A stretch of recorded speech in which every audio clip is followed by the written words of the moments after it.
Hey, this morning, states in the South are recovering from yet another day of wild weather. Bill Cairns last night from Pensacola, Florida, about 10:30 last night. I had friends and relatives calling me talking about how horrible the situation was there.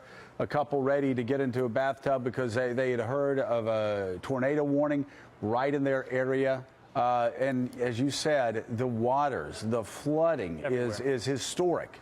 Yeah, they're saying they haven't seen it like this, like ever. You know, some of the water records go back on the rivers to the 1950s. It's going back 60 years, and we're getting crests out there on the rivers now that we haven't had in many hurricanes. And there's a live shot, and this is coming from Pensacola, and this is towards the downtown area. And this is the scene all over the region, and the water's starting to recede too. And we'll be adding up the damage as we go throughout the days.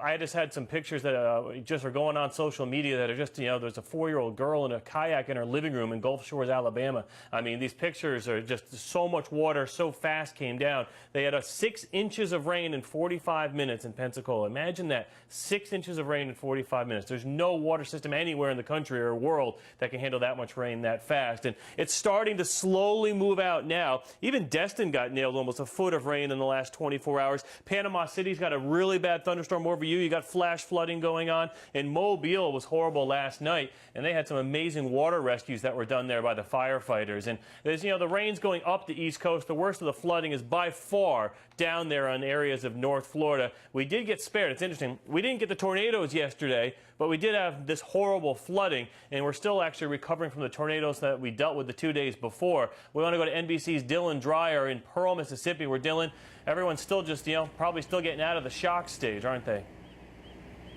They certainly are, Bill. But, the good thing is there's a whole different feel to the air here in Pearl, Mississippi. We've lost that humidity, indicating that there are no new storms in the forecast today for this area. Residents were allowed back into this neighborhood to begin to sift through the rubble and try to pick up some of the pieces of their lives. Unfortunately, the same can't be said everywhere. Those deadly flooding conditions continue as these storms slowly spread east, and people realize the devastation from these storms and let that settle in.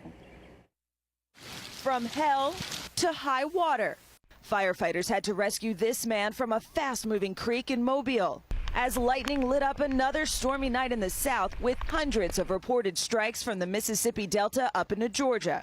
This touching down. This touching down.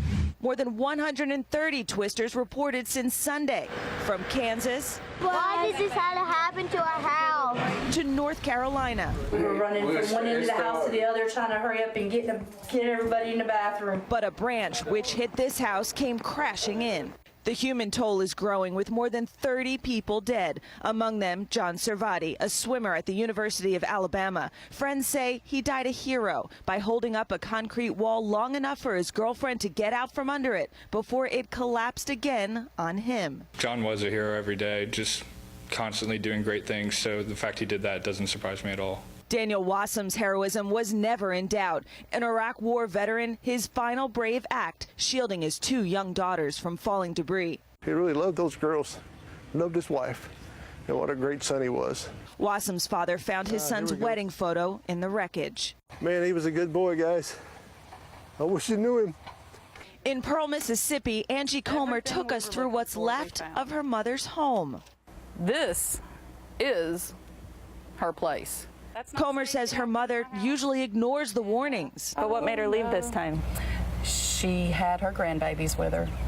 That's the only reason she left. They got out safely and later found the dog they left behind at a nearby animal shelter.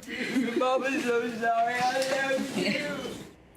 Now, since Sunday, the biggest concern has been for all of those tornadoes, more than 130 tornadoes, as you just heard. But now the concern is for that flooding, like what we're seeing in the panhandle of Florida. These storms are very slow-moving, Bill, as you know, and now it's the East Coast that could see perhaps an isolated tornado, but it's more the threat of those straight-line wind gusts and more flooding as the rain comes down. Bill? Dylan, thanks so much. And what a 4-day stretch that we're going through. We'll finish it up today with more flooding and, as you mentioned, a couple isolated tornadoes, most likely Georgia through the Carolinas there. Appreciate your work there from Pearl, Mississippi. So, Joe, you got the gist of it. What we're dealing with on the East Coast today is what we dealt with. And how about this heroic rescue, Joe? This was a firefighter from Mobile, Alabama. He went across this river just in that life jacket and a rope on and dragged that man back across the raging water there to safety. That was in the middle of the night last night in Mobile, Alabama.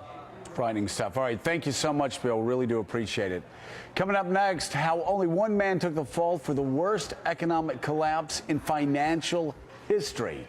Reporter Jesse Eisinger from the New York Times will explain that straight ahead, and Barack Obama.